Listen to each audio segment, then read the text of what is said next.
저를 따라서 다시 한번 고백해 보겠습니다. 하나님의 말씀이 나의 생명입니다. 아멘. 여러분, 때때로 우리가 그런 말을 종종 하잖아요. 말 한마디로 사람을 죽이기도 하고 말 한마디로 사람을 살리기도 한다고. 그게 실제로 맞는 말인 것 같아요. 어떤 병원에서 누군가가 진단을 받았는데 의사 선생님이 잘못 오진을 해가지고 다른 환자 차트를 보고 잘못 진단을 내려가지고 아유 당신 어떻게 합니까? 이제 치료가 좀 어렵겠습니다. 그 말을 잘못 들으면 그 사람이 어때요? 그날부터는 그 사람은 이미 죽은 것과 똑같아요. 난 이제 죽었구나. 반대로 분명히 상황은 좋지 않은데 그 사람이 해줬던 그 말 한마디 때문에 아직 1%의 가능성이 있습니다. 아직 우리 포기하지 맙시다. 그 말 한마디 때문에 여러분 삶의 방향들이 바뀌어지고 삶으로 나오는 그런 이야기들을 종종 많이 들어보셨잖아요. 사람의 말도 그러한데 하나님의 입으로부터 나오는 말씀이 우리의 심령 속에 들려지면요, 그건 참 말로 할 수 없는, 참 누군가가 지쳐있고 힘들어하고 있을 때 누군가가 와서 따뜻한 말 한마디 해주면 여러분 그 말이 그렇게 힘이 되고 위로가 되잖아요. 혼란스럽고 정신없는 와중에, 그러니까 뭐 오늘도 아까 제가 잠깐 그 얘기 같이 나눴잖아요. 튀르키예 그 교회에서 목사님과 그 교회 부목사님들과 몇 분이 이렇게 급하게 이제 바로 소식을 듣고 준비를 해서 출발을 하신 것 같아요. 근데 갔더니 공항이랑 다 정신이 없겠죠. 그 새벽에 도착했더니 다 다른 나라 다 구조대들, 외국에서 온 구조대들 다 있는데 가서 이제 그 지진 재난 당한 어려운 당한 이들에게 구호를 하기 위해서 왔다고 하니까 너무너무 마음으로 고마워하면서 막 수속 같은 것도 그냥 다 이렇게 알아서 그냥 이렇게 다 처리해주고 다 환대를 해주고, 공항에서 짐 때문에 준비해 갔던 이제 비상 식량 같은 거 이제 구호팀들이 먹어야 될 밥 같은 거, 햇반 같은 걸 다 준비를 해 가셨나 봐요. 근데 그게 이제 화물 비용이 너무 많이 나오니까 그걸 공항에다가 다 이제 놔두고 다시 풀어가지고 교회로 다 돌려보내고 이제 비상약이나 이런 것들만 동만 가지고 갔더니 공항에 도착했더니 그쪽에서 이미 다 거기에 이제 먹을 오신 분들, 구호대들은 다 드십시오 하면서 빵, 음료수 이런 것들을 다 준비를 해놓으셨더라는 거예요. 그러면서 갈 때, 출발할 때 주님 말씀 순종해서 가면 주님이 먹을 거 다 준비해 주시겠지 하고 그런 마음으로 갔는데 공항 도착하자마자 주님께서 그렇게 예비해 주신 주님의 공급하심을 경험하게 됐다. 이런 것들을 보면서 사람 말 한마디도 그렇게 큰 힘이 되고 위로가 되는데, 하나님께서 우리의 심령 속에 그렇게 말씀하시고 역사하실 때 우리 안에 어떤 일들, 어떤 변화들이 일어나게 될까? 여러분 베드로 아시죠? 베드로가 어떤 사람이에요? 어부였잖아요. 평생을 고기 잡는 사람으로 살았던 사람이에요. 근데 그가 예수님을 처음 만났을 때 장면을 누가복음 5장에서는 이렇게 묘사를 합니다. 베드로가 뭐 했어요? 밤새도록 고기를 잡았어요. 여러분 그 당시에는 참 살기가 힘든 시대예요. 로마의 식민지로 살던 시대이고요. 그런데다가 여러분 왜 그 당시에 세리들이 그렇게 손가락질을 받았냐면, 세리가 뭐 하는 사람이에요? 텍스 컬렉터잖아요. 세금을 걷는 사람들이에요. 근데 그 사람들이 무슨 권한이 있냐면 로마에서 공식적으로 지정해 놓은 세금이 있는데 그거 말고 자기가 의도적으로 자기를 위해서, 예를 들면 로마에서 받아가야 될 세금이 요만큼인데 요만큼 세금 내라고 하면 세금을 거둘 수 있는 권한들이 있었던 거예요. 그러니까 같은 민족인데, 여러분 우리나라도 그렇잖아요. 여러분 지금도 더 이렇게 나쁜 사람들 취급받는 사람들이 누구예요? 부역자들이잖아요. 일제 부역했던 사람들. 그 당시에 일본 사람들보다 더 악랄했던 사람들이 누구냐면 일본인이 아니라 한인 앞잡이들, 일본 순사들보다도 일본 사람들보다 한인 사람들이 더 했다고. 그러니까 그 당시에 세리들도 사실 그런 존재들이었거든요. 그러니까 막 수탈당하고 막 이런 반감들이 굉장했던 거예요. 이리 뜯기고 저리 뜯기고 하루 벌어 하루 먹고 살기도 너무너무 어려운, 통계 가면 그 당시에 70~80% 이상 사람들은 대부분 다 하루 먹고 살 것을 걱정해야 될 만큼 궁핍하고 어려운 시대가 바로 예수님께서 그 당시에 오셨을 시대라는 거예요. 그러니까 베드로도 고기를 잡고 살아가지만 우리 포도원 품꾼 비유에서처럼 하루 일을 안 하면 자기만 굶는 게 아니라 자기 자식들과 식구들도 다 굶어야 되는 그런 상황인 거예요. 그러니까 베드로도 얼마나 사실 열심히 수고하고 밤새도록 고기를 많이 잡기 위해서 고생을 했겠냐고요. 성경은 이렇게 말씀하세요. 밤이 맞도록 수고하였으되 한 마리도 못 잡았다라는 거예요. 여러분 저는 낚시를 많이 좋아해 보지는 않지만 그물 던지면 아무리 고기 없는데 던져도 눈먼 고기 한두 마리 정도는 그물에 걸려 오른 고기 있을 거 아니에요. 그렇잖아요, 여러분. 근데 그날은 한 마리도 없어요. 한 마리도 안 잡혀요. 여러분 밤을 새고 고생하고 일을 해서 힘든 것보다 뭐가 더 힘들어요? 맥 빠지는 게 더 힘들잖아요. 아무것도 의미를 발견하지 못. 정말 그 베드로의 몸보다도 어찌 보면 육신보다도 마음과 이 심령이 더 아마 더 지치고 낙심하고 힘들었을 거예요. 그러면서 여러분 이제 또 그 다음에 고긴 잡아야 되니까 밤새고 빨리 가서 쉬고 싶은데 그물을 다시 정리하고 하고 있는 베드로의 심정과 마음이 여러분 어떤지 이해가 되시죠? 빨리 그냥 만사 귀찮다. 아유 힘든 인생, 아우 힘든 세상 빨리 가서 잠이나 자야 되겠다. 이런 마음으로 아마 그물을 정리하고 있었을 거예요. 그때 누가 나타나시냐면 예수님이 나타나셔서 베드로에게 부탁을 하십니다. 배를 좀 쓸 수 있겠냐고. 빨리 들어가야 되는데 얼마나 귀찮아요 여러분. 퇴근해야 되는데 여러분. 식당 빨리 문 닫고 정리해야 되는데 닫을 때쯤 와가지고 이러면 요즘 같으면 어때요? 요즘 같으면 더 이상 이제 주문 안 받습니다 하고 이렇게 다 정리하잖아요.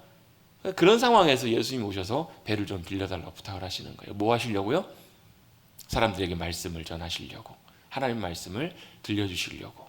그 말씀을 누구도 들었을까요? 아마 추측컨대 거기에 같이 그물을 정리하고 있었던 베드로도 들었을 것 같아요. 그 말씀을 다 듣고 난 다음에 마치고 예수님께서 무슨 말씀을 하시냐면요, 깊은 데 가서 그물을 내려라 라고 말씀을 하세요. 베드로 입장에서는 이해할 수 없는 말씀이에요. 베드로 입장에서는 깊은 데는 고기 잡기도 어려울 뿐더러 밤새도록 거기서 고기 잡아봤는데 고기를 한 마리도 못 잡았잖아요. 그럼 뭐예요? 오늘은 안 되는 날이라는 것을 누구보다도 어부인 베드로가 더 잘 알았을 거예요. 근데 베드로가 그때 뭐라고 얘기하냐면 이렇게 얘기합니다. 주여, 선생님, 제가 밤이 맞도록 고생하고 수고해서 한 마리도 못 잡았지만 제가 말씀에 의지하여서. 그 말은 무슨 얘기예요? 예수님이 말씀하셨으니까 제가 말씀에 순종해서 깊은 데 가서 그물을 내리겠습니다. 이렇게 말씀을 해요. 왜 그랬을까? 그 안에 어떤 일들이 있었을까? 아마도 베드로의 마음속에 들려오는 예수님의 음성이 그의 심령 속에 아마 들려오지 않았을까? 저분의 말씀은 다르다. 저분의 말씀은 진짜다. 저분이 전하시는 저 말씀은 분명히 무언가가 있다라는 아마 그런 분명한 심경의 변화, 말씀이 그의 심령 속에 들려지는 역사가 있지 않았을까요? 그렇기 때문에 순종했겠죠. 그렇지 않으면 목수가 고기 잡는 것 같고 고면하는 건 여러분 뭐예요? 바둑 프로기사에 가가지고 순수 드는 거하고 바둑 이제 얼마 배우지도 않은 아마추어 맥급이 순수 드는 거 똑같잖아요. 그렇잖아요. 안 그런가 여러분? 식당 대가 하시는 대가인 요리사에게 가가지고 이거 이렇게 넣으라고, 설탕 더 넣으라고, 소금 더 넣으라고 이렇게 얘기하는 거고 뭐가 다르겠냐고요. 베드로는 그 말씀에 그대로 순종해서 그물을 내립니다. 그랬더니 어떤 일이 벌어져요? 그물이 찢어질 만큼 고기가 많이 잡혀요. 베드로가 놀랬던 것은요, 고기가 그렇게 많이 잡혀서 그물이 찢어질 만큼 그 잡힌 그것 때문에 우와 놀랬던 게 아니었어요. 여러분 뭐예요? 저분은 말씀하셨더니 그대로 그 일들이 일어나더라는 거예요. 말씀에 놀라운 권세와 능력을 베드로가 경험하고 주님 앞에 나가서 엎드립니다. 베드로의 눈에게는요, 고기가 많이 잡힌 게 중요한 것이 아니었어요. 그 말씀이 그의 삶 속에 놀랍게 역사하신 것을 베드로는 경험했던 거예요. 여러분, 우리도 마찬가지입니다. 저와 여러분의 심령 속에 말씀해 주시는 하나님의 말씀이, 주님의 음성이 들려주시는 저와 여러분 되시기를 주님의 이름으로 축원합니다. 어떻게 하냐고요? 어떻게 하나님의 음성을 듣냐고? 들리면 알아요. 들리면요, 어떤 일이 벌어져? 들리면 우리의 영혼이 살아 일어납니다. 들리면요, 우리의 영혼 속에 놀라운 하늘의 새 힘과 능력과 소망이 충만하게 채워져요. 여러분 그렇잖아요. 여러분 좋은 소식 들으면 얼마나 좋아요, 여러분. 요즘 저는 집에만 들어가면 맨날 듣는 노래가 있습니다. 무슨 노래인가? 그때 성탄절 때 우리 여전도에 사회전도에서 했던 찬양이 있거든요. 찬양 율동했던 거 여러분 기억 안 나시죠? 그걸 누가 들었냐면 저희 막내가 들었어요. 맨날 하루에도 몇십 번씩 그거 틀어달래요. 그 찬양이 어떻게 시작하냐면 기쁜 소식을 전하는 자여 이렇게 시작을 해요. 하루에도 몇십 번씩. 저는 이런 말 할 것도 못 됩니다. 왜냐면 저는 몇 번밖에 안 들으니까요. 집에 있는 사람들은 몇십 번씩 듣습니다. 뭐예요? 기쁜 소식. 저희 막내는 기쁜 소식이어서 그걸 맨날 듣나 봐요. 여러분 뭐가 기쁜 소식이세요? 여러분에게 택배 왔다. 여러분이 주문했던 거 기다리는 거 택배 왔다. 뭐예요? 여러분 뭐가 기쁜 소식이세요? 여러분이 기다리던 게 합격. 여러분이 기다리던 완쾌. 아니 뭐가 여러분 기다리신 소식이세요? 여러분 로또 복권 당첨. 아니 여러분이 기대하고 좋아하는, 여러분 듣기로 하는, 여러분 그 얘기를 들으면 막 갑자기 기분이 확 좋아지고 힘이 나고 여러분 정말 마음이 막 팔짝팔짝 뛸 만큼 뛰지는 않아도 그냥 팔짝팔짝 뛰는 것 같은 여러분 그런 소식, 그런 이야기, 그런 소식들 있잖아요. 말들이 있으시죠 여러분? 여러분 인생을 비관적으로만 사십니까?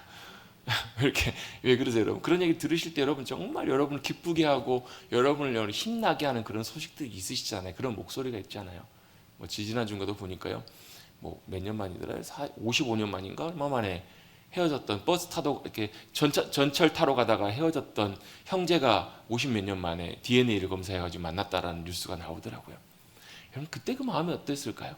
십수년 헤어졌던 사랑하는 부모님을 가족을 다시 만난다는 소식을 들었을 때, 발견했다는 소식을 들었을 때 여러분 어땠을까요 여러분?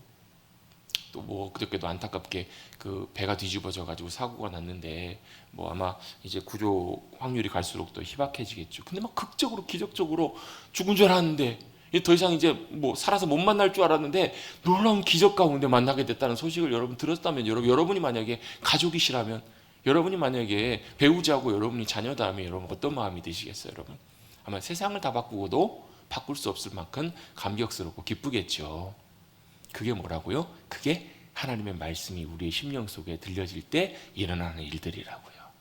어떤 사람은요 그것이 비처럼 들려오기도 해요.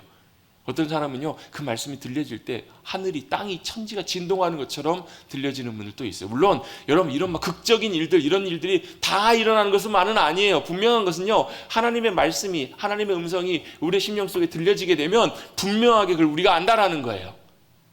알고 그 말씀을 통해서 우리 안에 변화들이 일어나기 시작해요. 무슨 변화들이요? 하나님께서만 하실 수 있는 하나님의 능력의 역사와 변화들이 일어나는 거예요. 여러분 바로 그것이 여러분 말씀으로 사는 그리스도인들이에요. 그것이 여러분 그리스도인들이 사는 길이고 방법이에요. 그리스도인이 살아가야 될 복된 길이고 생명의 길이에요. 그래서 여러분 복 있는 사람은 어떤 사람이라고요? 주의 말씀을 즐거워하여 그 율법을 묵상하고 그 말씀의 길대로 따라가는 사람이 복 있는 사람이라고요. 우리가 지난 시간까지 해서 한 4주, 5주 동안 뭐에 대해서 함께 나눴냐면 복에 대해서 함께 나눴어요. 복이 뭐예요 여러분? 이제는 자동적으로 나오시죠. 복이 뭐예요? 하나님이 우리의 복이라고. 왜 복에 대해서 우리 성경적인 복의 의미들을 좀 살펴봤는 줄 아세요 여러분? 굉장히 중요한 이유가 있어요. 왜냐하면 우리는 여러분 복할 때 여러분 일반적인 복, 세상이 구하는 복, 이것과 여러분 성경에서 주님이 우리에게 주시기를 원하시는 복을 잘 구별하지 않으면, 비슷한 것 같지만 구별하지 않으면요 우리의 신앙생활하는 거나 세상에 살아가는 거나 똑같아져요. 하나님만 믿다 뿐이 똑같은 방향으로 가요. 똑같은 걸 살아가고 똑같은 걸 누리며 살아가요. 달라요. 완전히 달라요. 우리는 복이신 하나님 그분과 함께 살아가는 그 삶임을 여러분 꼭 기억하시기를 주님의 이름으로 축복합니다. 그래서 뭐예요? 신앙생활은요, 예전에 제가 군대에 있을 때 갑자기 그런 생각이 들었어요. 막 어떤 고참이 막 뭐 교회를 욕하고 뭐 하나님 욕하고 막 이런 소리를 듣고 있는데 갑자기 그런 생각이 딱 들어요. 아, 신앙생활은 교회 다닌다는 것은 종교가 아니라 생명이다. 이런 생각이 갑자기 문득 드는 거예요. 아, 신앙은 생명이다. 이 말은 무슨 얘기냐면요, 그냥 살아있다라는 말이 아니라 이 생명이라는 것은 유일하게 생명이신 하나님께로부터만 오기 때문에 그래요. 이 생명은 유일하신 생명의 하나님으로부터만 와요. 다른 방법, 다른 길로는 이 생명을 누릴 수가 없다라는 거예요. 그래서 이 하나님의 생명의 말씀을 듣고 순종하며 따라가면 거기에 뭐가 있다고요? 거기 생명이 있다고요. 자, 예를 한번 들어볼게요. 다니엘 아시죠? 다니엘이 포로로 끌려갑니다. 바벨론으로. 포로로 끌려가게 되는데요. 거기서 잘 선별이 돼가지고 왕의, 쉽게 말하면 왕의 이제 측근에서 왕을 돕는 그런 역할을 할 수 있도록 어렸을 때부터 뭐 하는 거예요? 잘 준비를 시키는 거예요. 그러니까 왕의 말에 철저하게 이제 따르게 되는, 왕의 충복으로 키우기 위해서 뭐 여러 가지 학문도 공부를 시키고 많은 걸 준비를 시키죠. 근데 다니엘이 딱 갔을 때 뭐가 문제가 됐냐면 왕이 공급해주는 음식이 대부분 그 당시에 고기들은 신전에 드려진 다음에 나오는 고기들이었어요. 성경에도 보면 이스라엘 백성들이 고기를 먹을 때는 항상요 하나님 앞에 나아가서 잡도록 그렇게 돼 있거든요. 그러니까 제사도 마찬가지고 다른 이방 그 당시에 모든 종교들도 대부분 다 고기들은 신에게 드려진 다음에 그게 나와서 이제 사람들이 먹는 거예요. 다니엘 마음속에 무슨 마음이 들었을까요? 우상에게 드려진 고기로, 왕의 진미로 자기를 더럽히지 않아야 되겠다라는 그런 다짐과 마음이 생긴 거예요. 그걸 성경에서는 뭐라고 하냐면 뜻을 정하여 라고 이렇게 표현하고 있어요. 마음을 결심한 거예요. 어떻게 하기로요? 내가 하나님의 거룩한 길을 걸어가기로, 하나님의 방법과 길을 걸어가기로. 근데 뭐가 문제예요? 그렇게 결단하고 그렇게 뜻을 정하여 가게 되면 죽을 수도 있는 상황이에요. 그 상황 속에서 모든 것들이 뒤집어지고 난리가 날 수 있는 상황이에요. 그런데 그렇게 뜻을 정하여 주님의 길들을 걸어가기로 작정하였을 때 어떤 일이 벌어지냐면요, 거기서 하나님이 함께 하시고 하나님의 도우심과 은혜가 뒷받침해 주시더라는 거예요. 이게 여러분 굉장히 중요하고 놀라운 일이에요. 여러분, 하나님의 생명이란 말은 무슨 말이냐면 생명이 하나님께서 그곳 가운데 함께 해주시고 나타나 주시는 거예요. 역사해 주시는 거예요.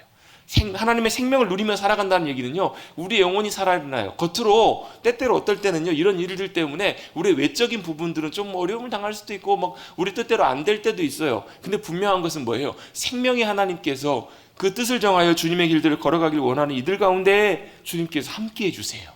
때때로 어떨 때는 사자굴 가운데서도 건져주실 때도 있고요, 용광로 가운데서도 건져주시는 그런 역사가 바로 뭐냐면 하나님의 생명의 역사라는 거예요.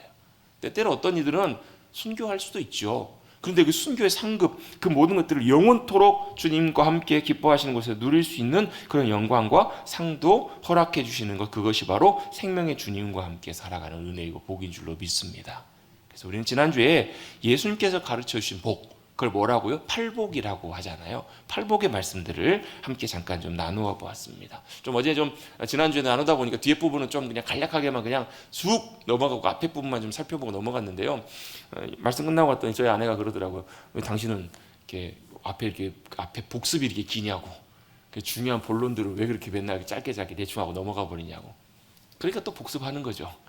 여러분, 복습하면요, 한 번 듣고 두 번 듣고 세 번 들으면 한 번 듣고 잊어버릴 거, 두 번 들으면 조금 더 기억나고요, 세 번째 들으면 조금 더 돼요. 여러분, 복이 뭐라고요? 하나님 복이시죠. 안 잊어버리시잖아요. 제 말이 맞죠? 맞죠? 계속 듣고 반복하는 거예요, 하나님의 말씀은요. 이게 또 유익하기 때문에.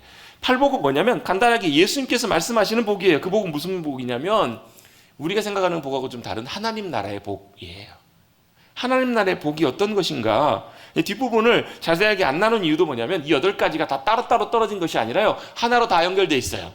무슨 말이냐면 심령이 가난한 자는 복이 있나니 복되다, 천국이 저희 것이미요 라고부터 시작하는 이 복에 이 첫 시작부터 열리기 시작하면 나머지 것들은 사실 자동적으로 다 함께 보이고 열리는 복의 의미들이라는 거예요. 심령이 가난하다는 말이 무슨 말이에요?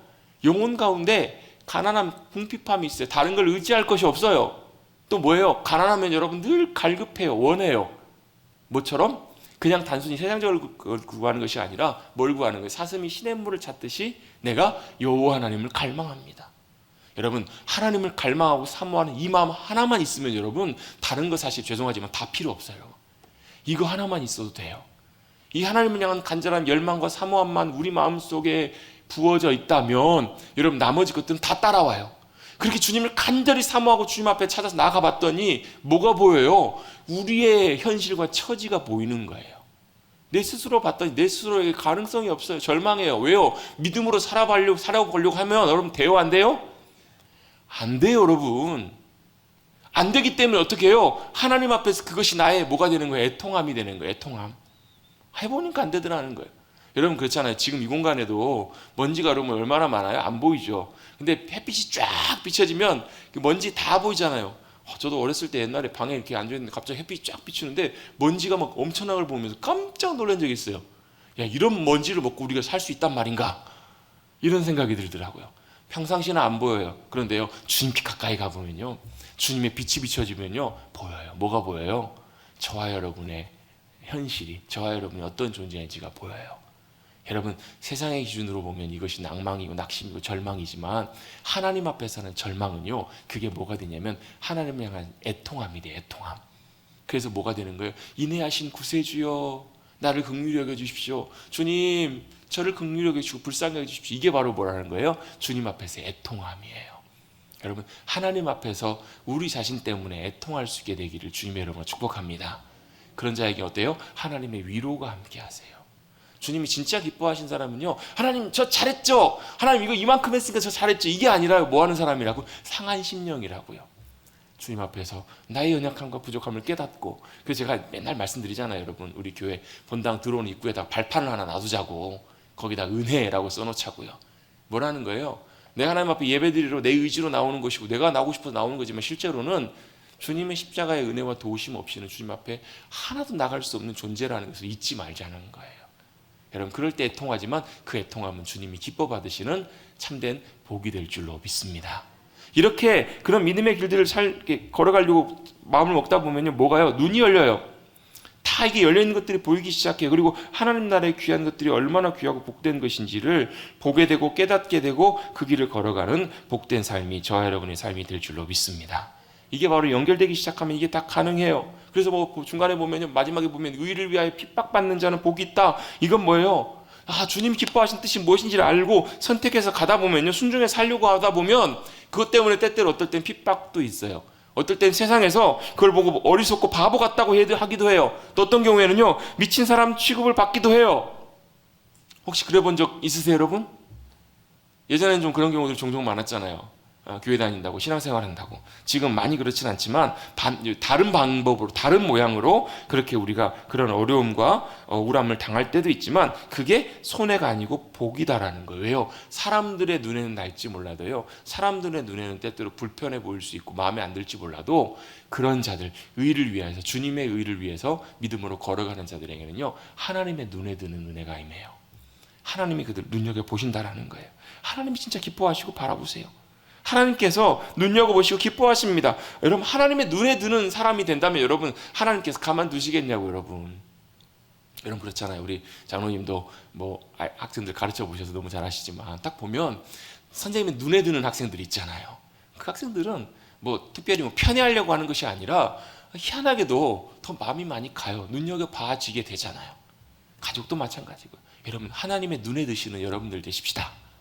하나님이 보실 때 기뻐하시는, 정말로 우리가 쉽지 않은 길들을 가지만 그 길을 걸어가면서 그걸 보면서 하나님께서 기뻐하시는 삶을 걸어간다는 것, 여러분 그 삶이야말로 진짜 하나님이 주신 천국의 기쁨이 무엇인지 누리고 사는 사람이고요, 그걸 통해서 뭐 하는 거예요? 진짜 귀하고 영원한 것이 무엇인지를 보고 가는, 그 눈을 갖고 걸어가는 사람이라는 거예요. 예수님이 천국을 뭐라고 비유를 들어서 말씀해 주시냐면요, 밭에 감 주인 보화를 발견한 것과 같다고. 그 사람이 밭을 산다는 거예요. 자기 재산 다 팔아가지고 밭을 산대요. 주변의 사람들이 뭐라 그랬을까요? 미쳤다, 너 왜 그래, 정신 차려, 너 왜 그래. 근데 그 사람은 알아요. 왜요? 보는 눈이 있었기 때문에 그래요. 봤기 때문에 그래요. 여러분, 보아야 따라갈 수 있어요. 뭘요? 천국을, 하나님 나라를, 영원한 가치를 보는 사람만이 그걸 걸고 따라갈 수가 있는 거예요. 그래서 달라요, 여러분. 그래서 여러분, 우리가 구하고 바라는 것이 여러분 세상이 구하는 것과 달라요. 또 달라야 돼요. 그게 같다면 우리 신앙생활을 점검해 봐야 돼요. 잘못 가고 있는 확률이 굉장히 높아요. 달라요. 왜요? 하나님께서 우리를 구원하시고 우리는 하나님을 아버지로 모시고 주님을 따라가는 주님의 백성들이기 때문에 모든 방향과 모든 것들이 달라질 수밖에 없어요. 그것이 비록 지금 우리 눈으로 볼 때는 손해인 것처럼 보이고 그럴지 몰라도 하나님께서 주시는 하나님의 나라의 놀라운 상급과 영광을 우리가 볼 줄 아는 눈이 있다면, 그걸 보는, 여러분 가치를 바라보는 눈이 있다면 여러분 기꺼이 그걸 걸고 모든 걸 다 걸어갈 수가 있어요. 요즘 보면 막 취미 생활이나 이런 것들에 이제 보통 매니아라고 하잖아요. 이게 빠져 있는 사람들 보면 그 일반적인 사람들을 볼 때는 뭐라고 그래요? 미친 사람 같아, 정신 나간 사람 같아, 저걸 저렇게까지 해? 근데요, 그 사람들이 일반적인 사람들과 다른 건 뭐냐면요, 그것의 맛을 본 거예요. 그것의 가치를 보고 그 의미를 발견하는 거예요. 그러면요, 누가 말려도 다 걸고 가는 사람들이잖아요. 그게 여러분 하나님 나라를 바라보는 사람도 바로 그래야 된다는 거예요. 그 결론은 뭐예요? 결론은 뭐냐면 주님께서 말씀하신 복은 다 무슨 복이에요? 하나님과 연관된 복들이에요. 여러분, 주님이 우리의 복이 되셔서 주님이 주시는 하나님 나라의 복을 풍성하게 누리시는 여러분들 되시기를 간절히 주님의 여러분을 축복합니다. 여러분, 팔복에 보면요, 세상 사람들이 말하는 복의 의미들이 나와 있지는 않아요. 그런데 여러분, 팔복은 뭘로 시작해서 뭘로 끝나냐면요, 천국, 하나님 나라로 시작해서 하나님 나라로 끝나요. 여러분, 이 땅에서 하나님 나라를 맛보며 누리며 살아갈 수 있는 우리가 된다면 여러분, 우리의 믿음의 삶은 절대로 여러분 손해가 아니에요. 절대로 무미건조하지 않아요. 절대로 재미없지 않아요. 얼마나 감격스럽고 익사이팅하고 얼마나 재미있고 좋은지 몰라요. 여러분, 하나님과의 우리와 복은 복이신 하나님과의 우리와의 관계에 있음을 여러분 꼭 기억하시기를 간절히 주님의 이름으로 축원합니다. 그래서 여러분, 주님과 영원한 관계 가운데 있는 거, 그것이 진짜 복이라는 거예요. 그래서 어떻게 해요? 내가 지금 하고 있는 것이 영원한 것인가, 영원하신 주님과 관계가 된 것인가 아닌가, 그거 여러분 점검해 보시면 돼요. 그러면 그게 진짜인지 아닌지, 하나님 기뻐하신 것인지 아닌지 알 수 있다는 거예요. 또요, 뭐가 진짜 복이냐면 그러하기 때문에 하나님 말씀을 듣고 따라가는 것이 복이 돼요. 이제 오늘부터 이제 하나님의 말씀 묵상에 대한 부분들을 좀 나누게 될 텐데요. 오늘은 이제 서론 부분만 좀 나눌 거예요. 이제 복에 대한 부분을 마무리하고요. 하나님의 말씀을 듣고 따라가는 것이 우리의 복이에요.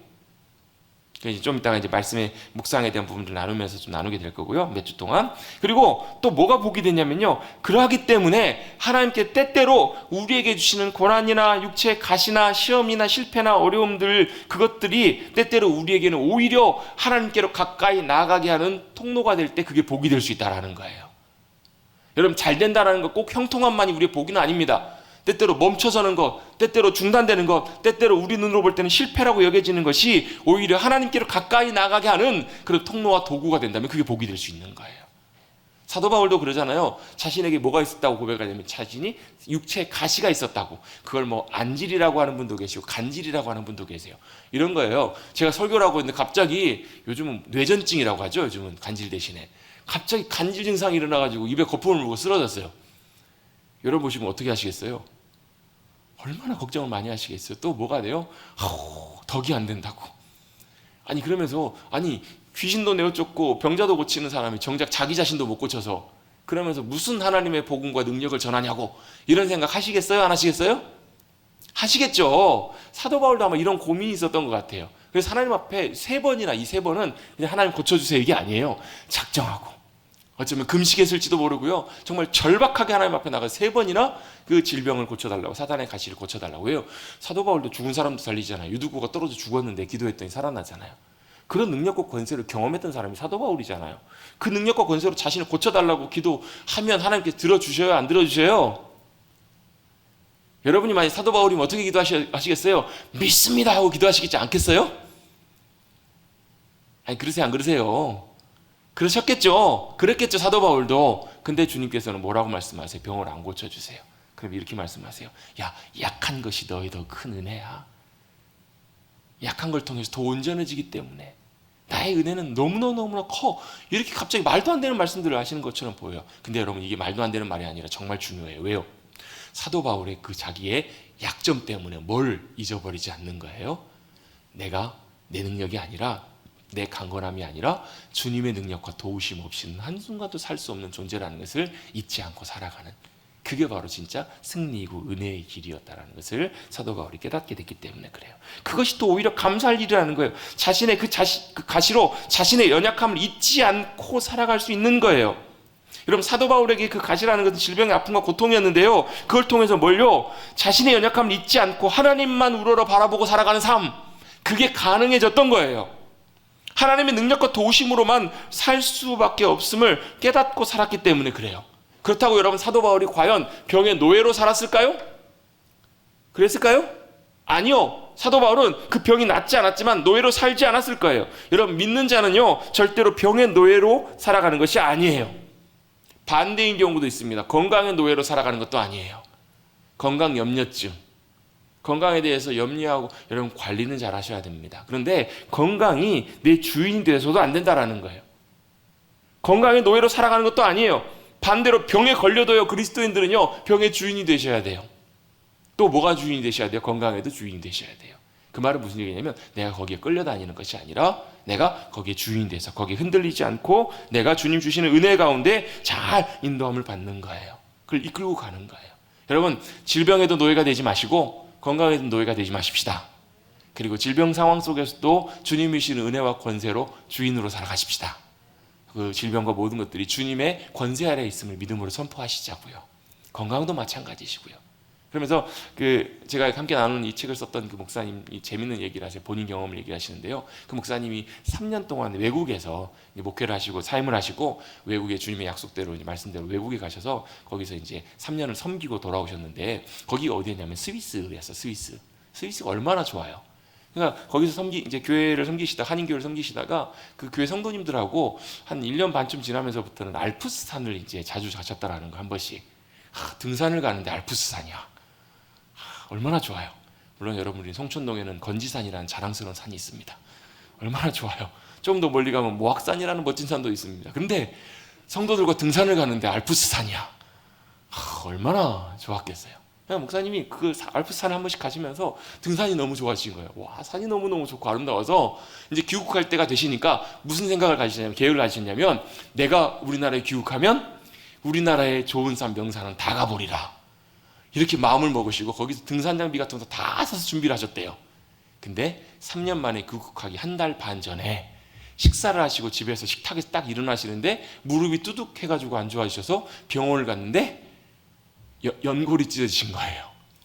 연골이 갑자기. 아니, 무리한 것도 아니고 아무 이것도 없었는데 갑자기 앉았다가 일어났을 뿐인데 연골이 찢어지신 거예요.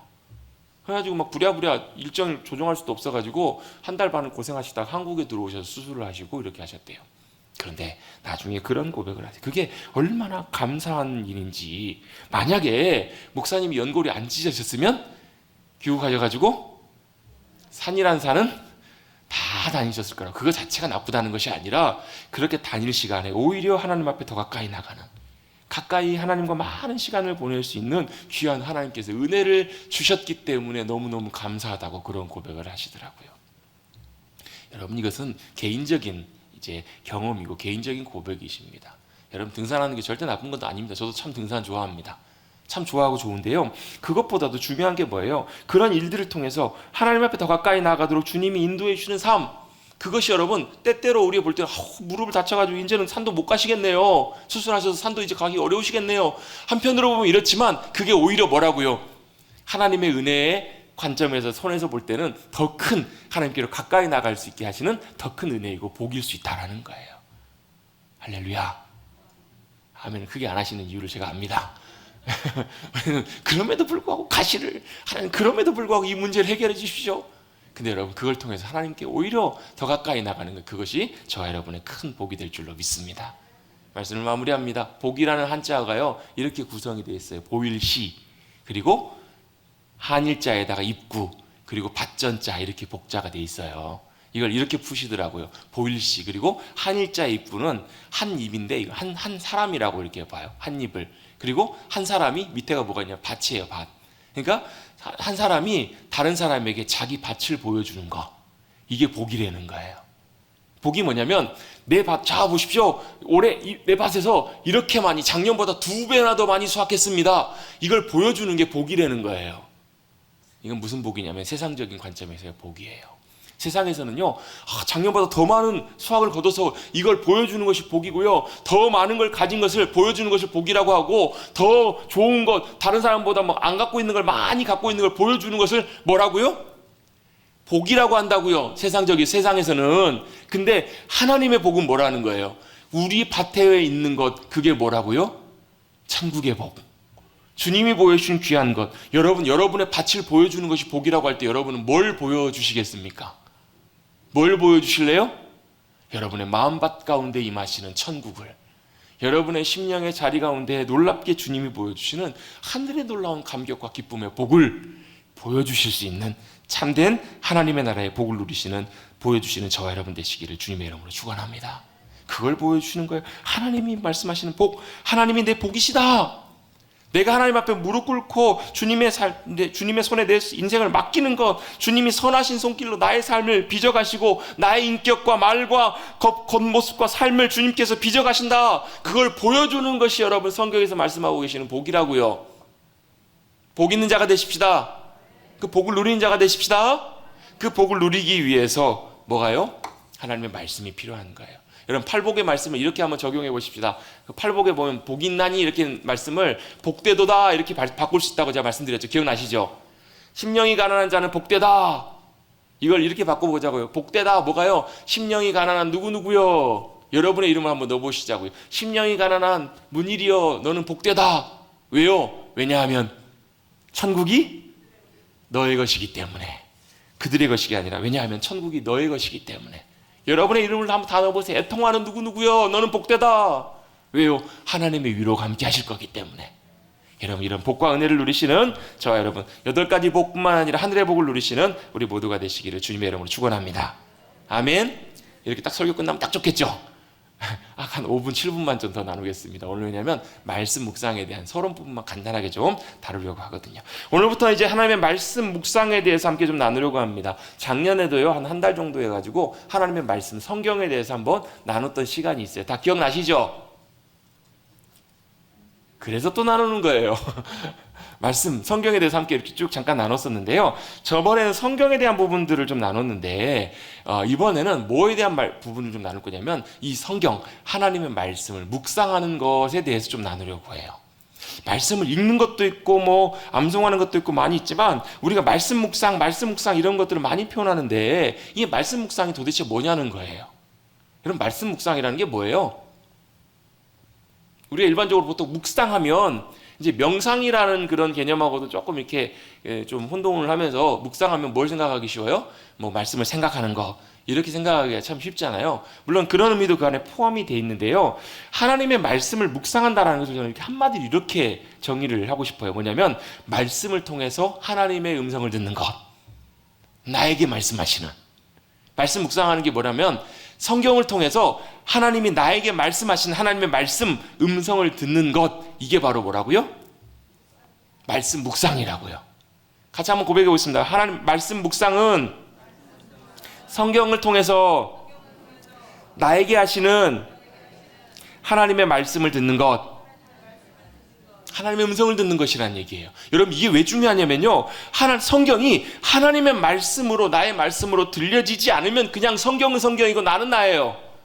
근데 이 성경의 하나님의 말씀이 나에게 들려주신 하나님의 말씀으로 들려지기 시작할 때 이 하나님의 말씀이 나의 것이 되는 것이고 이 말씀이 나의 삶이 되는 것이기 때문에 그래요.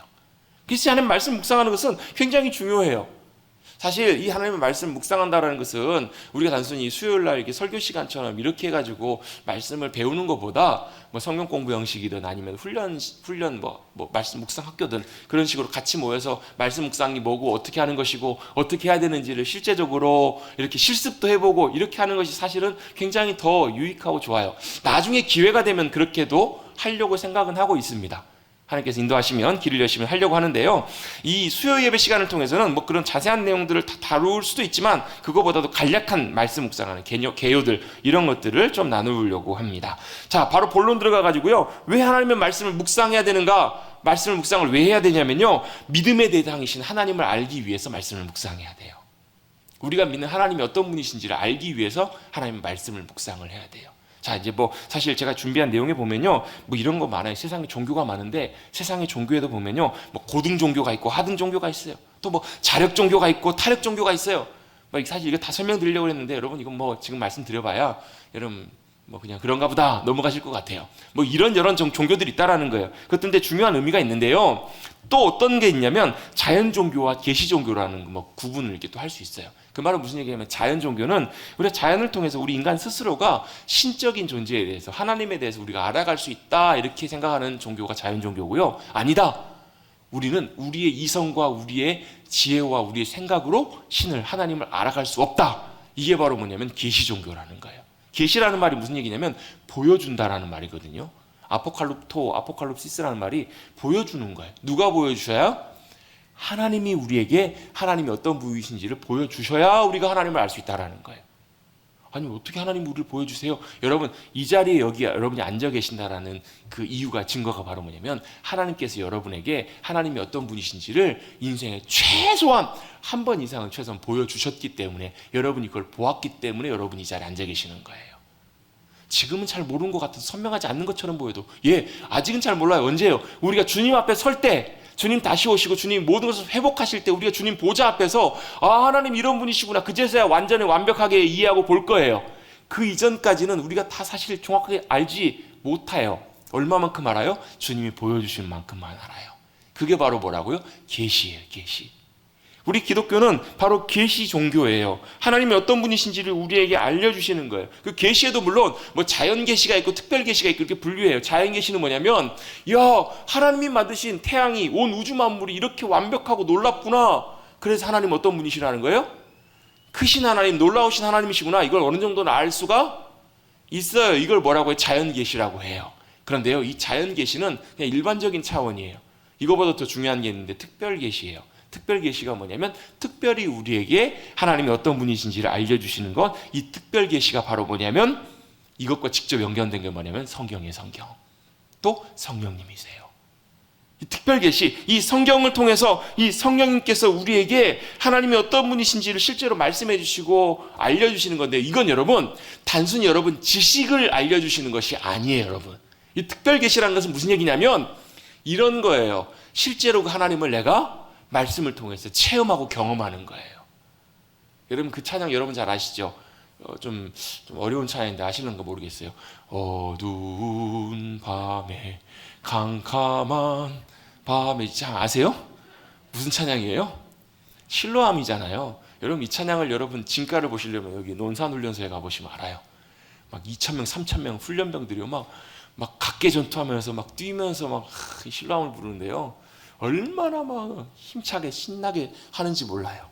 근데 저는 그렇게 묻고 싶어요. 그렇게 하는 건 참 좋은데 그 찬양의 가사의 진짜 의미를 알고 찬양할 수 있으면 얼마나 좋을까. 오 주여 당신께 감사합니다. 실로암 내게 주셔서 어두운 밤 캄캄한 밤 걸어가고 있었던 인생 가운데 주님이 제 빛이 되어 주셔서 감사합니다. 주님이 제 빛으로 찾아와 주셔서 제 삶을, 제 심령을 저희를 빛으로 비춰주셔서 너무너무 감사합니다. 이걸 뭐 한 거예요? 특별한 주님의 은혜로 계시 가운데 깨닫고 경험한 거예요. 제가 여러분 주님이 빛이십니다 아무리 말씀드려도요, 이건 특별 계시가 아니에요. 여러분 어떻게 해요? 여러분과 함께 하시는 성령님께서 이 말씀을 통해서 들려주시는 심령 가운데 하나님께서 뭘요? 그 말씀을 깨닫게 하시고 하나님이 진짜 우리의 빛이 되심을 실제로 경험하고 만나보고 아는 것. 제가 자주 말씀드리잖아요. 성경에서 안다라고 하는 것은 그냥 누구 안다 이게 아니라고요. 대통령을 아세요? 이름 알고 다 알죠. 어디 사는지 알죠. 용산 살고 다 알죠. 이걸 하나님을 아는 것이 아니라고요. 뭐 하는 거예요? 관계예요. 관계. 만나서 대화하고 겪어보고 알아가면서 친밀해 가는 것, 알아지는 것, 그걸 바로 안다라는 거예요. 이게 어디서 가능하다고요? 이 특별 계시, 성경을 통해서 성령님이 우리의 심령 속에 말씀해 주시고 이 음성을 듣고 주님이 어떠한 분이신지를 알게 되는 거예요. 실제적인 관계. 여러분 사람도 그렇잖아요. 사람 처음에 만나면 알아요? 몰라요? 모르잖아요.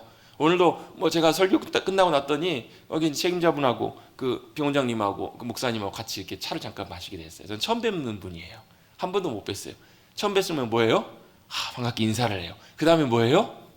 차를 마시면서 대화를 해요. 그랬더니 그 원장님이 정형외과 전문이시고 뭐 아프면 오라고 하시더라고요. 돈 들고 돈 들고 오면 치료 효과가 다르다고. 아무튼 뭐 이렇게 대화하면서 뭐 하는 거예요? 알아가는 거예요. 다음번에 만났을 때는 훨씬 더 특별한 일이 없으면 조금 더 가깝게 만날 수가 있겠죠. 그렇게 누구를요? 하나님을, 이 말씀을 통해서 만나가는 것, 이게 주님의 귀한 계시이고 이게 바로 이 계시를 통해서 주님께서 우리가 하나님을 알게 해주시는 귀한 은혜라는 거예요. 자, 말씀 묵상을 왜 해야 된다고요?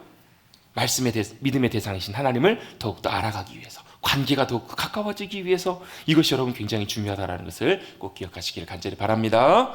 두 번째로 말씀 묵상은요, 우리를 진리 가운데 세워주시기 위해서, 지켜주시기 위해서, 예를 들면 이단, 사입 이런 것들로부터 하나님의 말씀을 우리가 온전하게 잘 깨닫고 우리 자신을 든든하게 세움으로 하나님의 말씀을 넣지도 않고 빼지도 않고. 여러분 진짜 또 무서운 것 중에 하나가 뭔지 아세요? 말씀을 아전인수하는 거예요.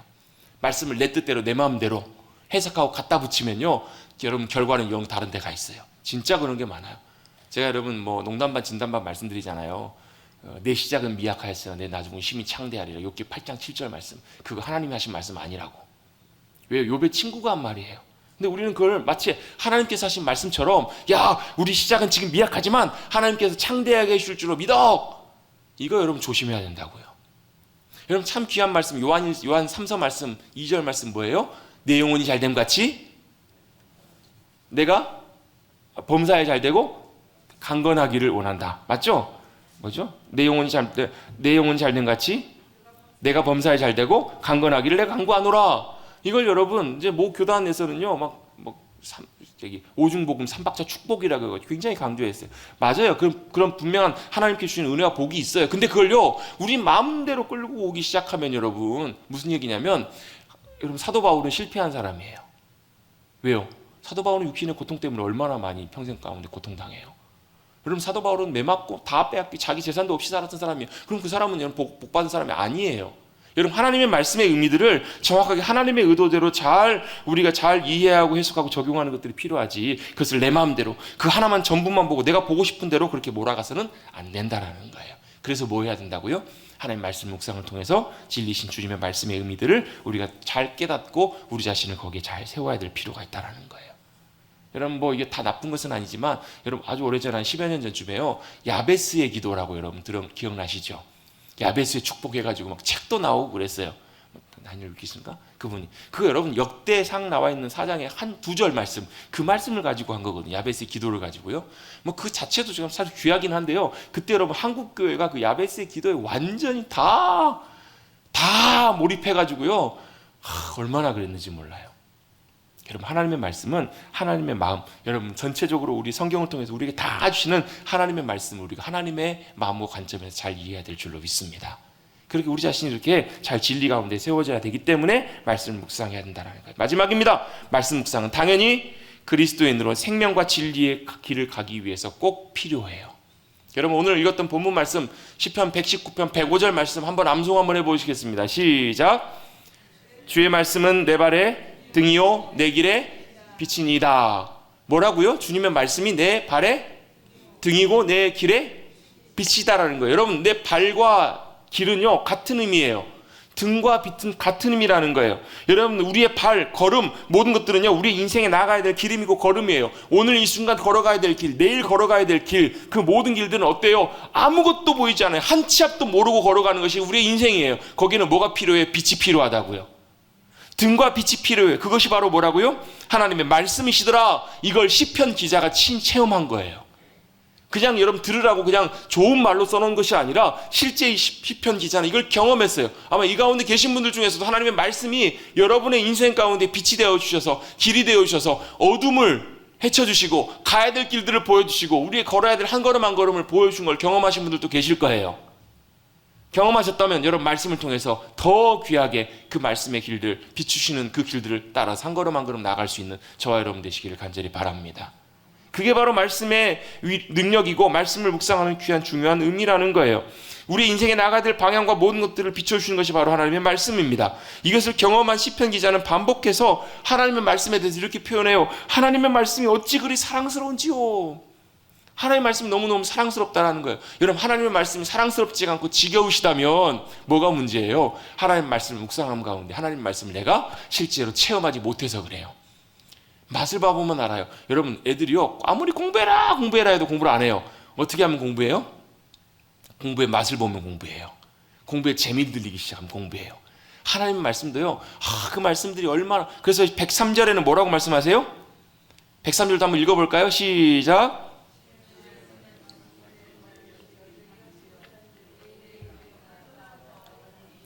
아멘. 어떻다고요? 하나님의 말씀이 어때요? 얼마나 내 입에 단지, 원래 말씀을 보면 부드러운지 좋은지 송이꿀보다 더 달더라는. 그 당시에는요 단 게 없어. 지금은 꿀이 뭐 그냥 그렇지만 건강 단 음료지 재료지만 옛날에 단 게 하나도 없었잖아요. 저도 어렸을 때 얼마나 먹을 게 없었으면 설탕 손가락을 찍어 먹었거든요. 그 당시에는 단 게 없었어요.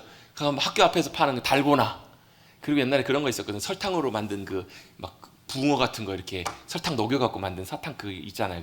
그거 얼마나 막 먹고 싶었는지 몰라요. 단 게 없어가지고. 단 게 먹으면 얼마나 좋아요. 그 당시에 여러분 꿀 하면 여러분 얼마나 그럴 때요. 제가 이런 말씀을 드리면 도대체 목사님 나이가 얼마인지 우리 권사님 집사님들하고 비슷한 세대를 산 것처럼 막 그렇게 느끼시는 분들 계신 것 같아요. 동질감이에요, 동질감.